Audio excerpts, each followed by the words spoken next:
So, hello everyone. Hello, sir. Good evening. So, our topic for today is all about mountaineering.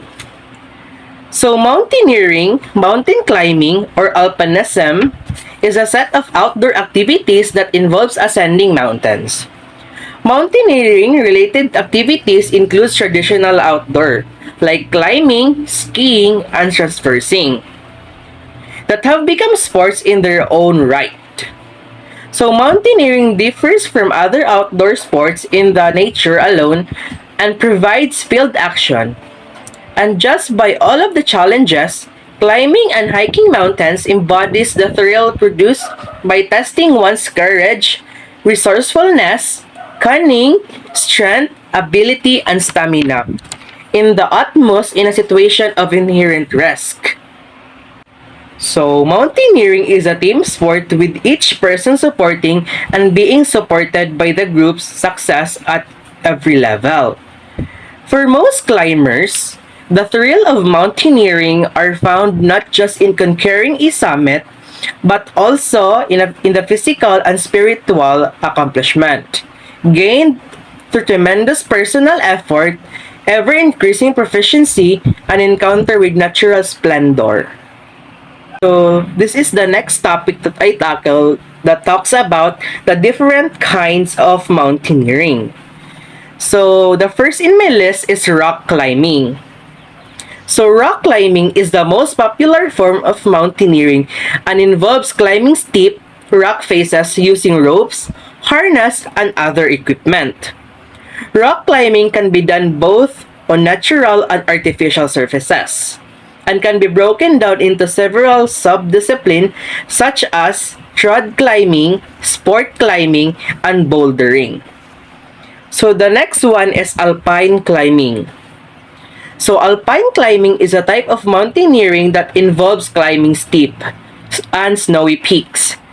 This type of climbing requires specialized equipment such as crampons, ice axes, and snowshoes. Alpine climbers often to have navigate glaciers, ice fall, and snow-covered ridges. So the next one is ice climbing. Ice climbing is a specialized form of climbing that involves ascending frozen waterfalls and ice-covered rock faces. It requires the use of specialized tools such as ice axes, crampons, and ice screws. Ice climbing can be dangerous and requires a high level of skills and experience. So, the next one is expedition climbing. So, this expedition climbing is a type of mountaineering that involves climbing the world's highest and most difficult peaks. This type of climbing requires a significant amount of planning, preparation, and resources. Expedition climbers often to have deal with extreme altitude, harsh weather, and difficult terrain. So the next one is scrambling. Scrambling is a type of mountaineering that involves climbing steep, rocky terrain without the use of ropes and other technical equipment. It is considered to be a type of easy climbing and can be done by people with little or no climbing experience. So, scrambling is unique in that, unlike rock climbing or canyoning, the fundamental principles are similar to those of hill walking, which primarily involves placing one foot in front of the other. So, the next one is trekking. Trekking is a type of mountaineering that involves hiking through mountainous terrain. It is considered to be less strenuous form of mountaineering and can be done by people of all ages and fitness level. Trekkers often carry camping equipment and spend several days in the mountain. So next one is ski mountaineering. Ski mountaineering is a type of mountaineering that involves climbing mountains and then descending on skis. It requires specialized equipment such as skis, bendings, poles, and skins. Ski mountaineers often have to deal with steep, snowy terrain, and avalanche.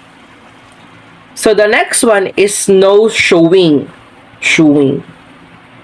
So snowshoeing is a type of mountaineering that involves hiking through snowy terrain using snowshoes. And it is considered to be the less strenuous form of mountaineering and can be done by people of all ages and fitness level. Snowshoers carries a camping equipment and spend several days in the mountain. So let's discuss what are the health benefits of mountaineering. So participating mountaineering, it can lower your risk of heart disease. So heart disease is caused when too much plaque builds in the coronary arteries, restricting the ability of blood flows to the heart. So hiking and mountain climbing are among the many ways to reduce of heart disease. The physical act of walking and climbing increase the amount of high density of lipoprotein in your blood, known as good cholesterol, and it helps our body to collect bad cholesterol and transport it to the liver and be removed. Next is increased bone density. So hiking and mountain climbing are weight-bearing exercise and involve plyometric movement, both of which contribute to increasing bone density and slowing the rate of calcium loss. Both type of outdoor sports requires to move your body uphill against gravity. Due to the rate of frequency and muscle strain caused by climbing or hiking uphill, the bones becomes increasingly dense and more resistant to breaking. Next is it can improve our mental health. So along with improving various aspects of physical health, hiking and mountain climbing are also great ways to improve our mental health. Studies have shown that participating in group of physical activities in nature decrease negative and obsessive thoughts about the self, which are attributed to depression and anxiety. Exercising in nature is also a great way to increase endorphins, which stimulate receptors associated with pleasure in the brain, making you feel good and releasing energy that may have been contributing to build up of anxiety. So mountain climbing in particular, it requires you to focus on achieving a goal as a member of a team. Concentrating on constructive activities such as making it a cliff face or traversing a glacier to reach the mountain summit. It can improve our self-esteem and sense of self-worth. Next is work on your balance. Hiking and mountain climbing are both full-body sports. Along with improving your cardiovascular endurance and exercising with upper and lower body, they are also great for improving your balance. Walking and climbing over an even surface engage your core muscles in a way that few other types of exercise can. This type of lateral motion achieved while hiking or climbing will better home abdominal, leg, and back muscles that all contribute to balance but are rarely worked out during daily activities. Also, hiking and climbing mountains can also improve your foot-eye coordination and judgment. Both sports allows you to practice traversing uneven surfaces, learning your limitations and improving upon them. Next is taking advantage of fresh air. So, air pollution nowadays is one of the world's leading health problems. Getting out into nature gives your lungs some respite. One of the best parts of hiking or mountain climbing trip is heading out into the wilderness and getting into the breath of fresh air. According to the World Health Organization, air pollution contributes to lung cancer, acute lower respiratory infections, stroke, and heart disease. All of the aforementioned health benefits provided by hiking and climbing are amplified with unpolluted air is filling your lungs with oxygenating your blood.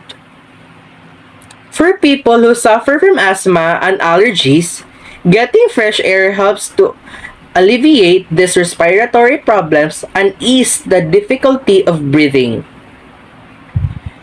Next is lose weight more efficiently. While any type of exercise, when done correctly, will contribute to loss weight. Hiking and climbing mountain at a high altitude are especially effective ways in which to do so.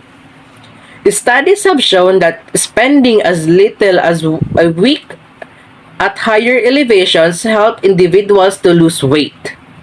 It is no coincidence that mountain communities tend to have far lower levels of obesity than communities at sea level. This is because spending prolonged times at a higher elevation speed up the body metabolism. Processing proteins, carbohydrates, and fats are more quickly, while also reducing appetite. However, this means is you need to be smart when exercising at altitude. Be sure to acclimate properly before heading to altitude in excess of 2,000 meters or 6,500 feet. Also, make sure are eating properly, including consuming good carbohydrates and plenty of protein. Next is assist in the recovery from cancer. While hiking and mountain climbing will not cure cancer, but some research indicates that they may provide some health benefits that helps mitigate the recurrence or prevent cancer from returning. Research published in the International Journal of Sports Medicine found that women with breast cancer and men with prostate cancer had lower rates of oxidative stress, which is believed to play as a role in the onset, progression, and recurrence of cancer after heading out on long-distance hike. This study found that the hikes may improve the antioxidative capacity in the blood of oncology patients. So to sum up everything that I have been stated, mountaineering is an expedition that you can learn how to use a fancy gear to protect your life and to have safety. But what we can really learn is how to handle ourselves with humility, grace, honor, generosity, and patience. If we don't, we end up learning how to bicker, resent others, and be angry. So mountaineering can relate with our lives, or it can relate with our situation. So mountain climbing is you can do anything. Just like achieving our dreams, reaching top of the mountain is an impressive physical, mental, and emotional accomplishment. And it is motivating us and reminds us that we can accomplish important things with our life if we dream big and put a hard work on it. And it's also, mountaineering is symbolized through ups and downs with our lives. It is a journey to the top and a race of motivation, patience, and strength. But ultimately, the best feeling is the part when you reach to the top of a hill or a mountain, or when you achieve your goal for which you really work hard for it. So that would be all. Thank you.